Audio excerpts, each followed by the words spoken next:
देखिए, आज हम लोग पढ़ने वाले हैं वाटर रिसोर्स। हम लोग सबसे पहला जो चैप्टर अपना पढ़े हैं ज्योग्राफी में वो था रिसोर्स। और रिसोर्स मतलब क्या? संसाधन। उसी में हम लोग पढ़े सैंड, एक सॉइल रिसोर्स था, मृदा संसाधन। इससे पहले हम लोग क्या पढ़े थे? फॉरेस्ट, वाइल्ड लाइफ, उसको कैसे हम लोग संसाधन के रूप में यूज करते हैं। फिर आता है वाटर रिसोर्स। पानी भी जो है हमारे लिए बहुत अत्यधिक मात्रा में या बहुत अच्छे तरीके से रिसोर्स का काम करता है। अब इसका मतलब क्या है? तो सबसे पहली बात हम ये समझेंगे कि वाटर है रिसोर्स के तरह यूज होगा।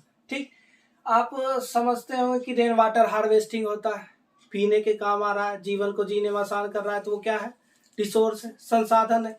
अब आता है कि वाटर रिसोर्स जब ये है तो इसको हम लोग क्या करते हैं? इलेक्ट्रिसिटी भी जनरेट करने के लिए यूज करते हैं। अब इलेक्ट्रिसिटी जनरेट किए तो इलेक्ट्रिसिटी जनरेट करने के बाद क्या हो रहा है? वो भी हमारे जीवन को जीने में क्या कर रहा है?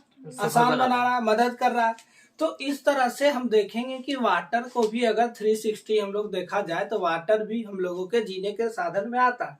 आज हम लोग मछली खाते हैं वाटर के कारण, नमक खाते हैं वाटर के कारण। नमक नहीं खाओ तो कौन सा रोग हो जाएगा? गोइटर, घेघा जिसको बोलते हो, यहाँ पर फूल जाएगा। तो बहुत सारी ऐसी चीजें है। और कच्चा नमक ज्यादा खाओगे तो बीपी का तुमको शिकार होना पड़ेगा। तो ये जो है वाटर भी हमारे आसपास में जनरली देखो, हमारे आसपास में जितना भी चीज है वो रिसोर्स है। अगर कोई चीज ऐसा है जो हमारे लिए एब्सेंस है, जैसे हम कह सकते हैं सुख भी रिसोर्स है, दुख भी रिसोर्स है। अगर दुख नहीं रहा तो सुख का तुमको क्या अनुभूति, दुख की तुमको अनुभूति होगी नहीं। कल एक हम फिल्म देख रहे थे, एक एनिमेशन का था, लक था।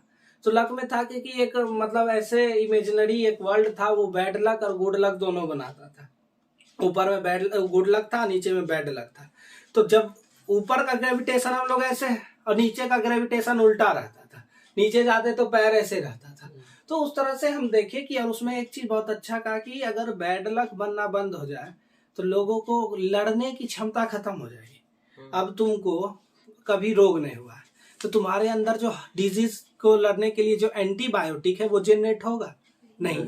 याद है ना कोरोना में कितना आदमी मरा? क्यों? क्योंकि हो सकता है कि बहुत नाजुक होगा। तो उसी तरह से वाटर जो है हमारे लिए बहुत ज्यादा इंपॉर्टेंट है।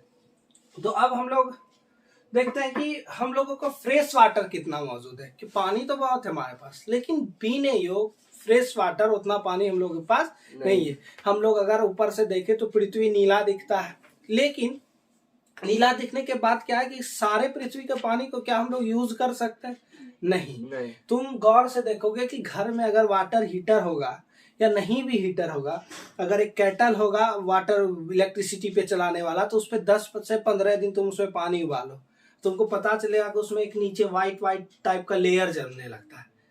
तो जब हम नॉर्मल वाटर यूज करके देख सकते हैं कि एक व्हाइट जो लेयर रहता है वो शायद कैल्शियम रहता है। ठीक, तो वो जब जमने लगता है कि, तो जनरली हम लोग जब सॉल्टी वाटर, सी वाटर यूज करेंगे तो कितना हम लोगों को लेयर जमेगा।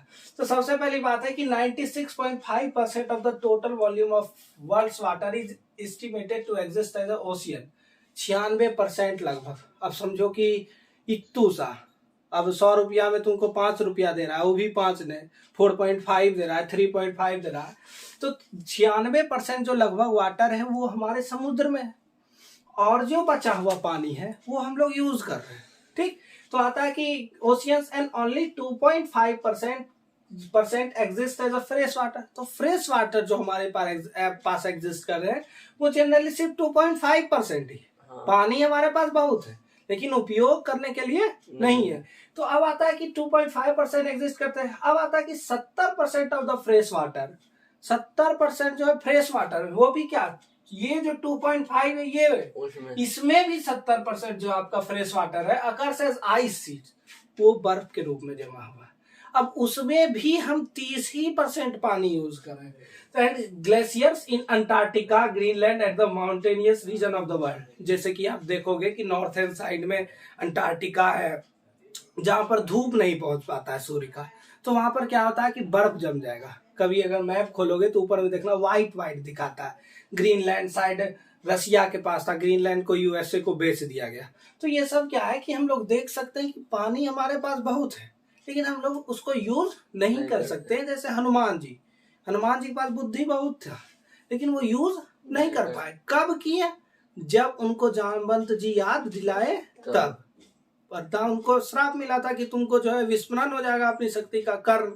कर्ण के पास बहुत बुद्धि है, कर्ण को ब्रह्मास्त्र चलाने का क्षमता था, लेकिन जब वो परशुराम से गए थे शिक्षा लेने तो झूठ कहे थे कि हम क्षत्रिय हैं, असल में वो शूद्र थे।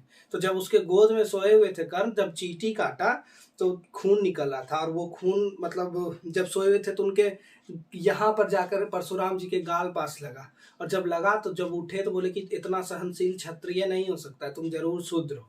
तब वो बताया कि हाँ हम शूद्र हैं।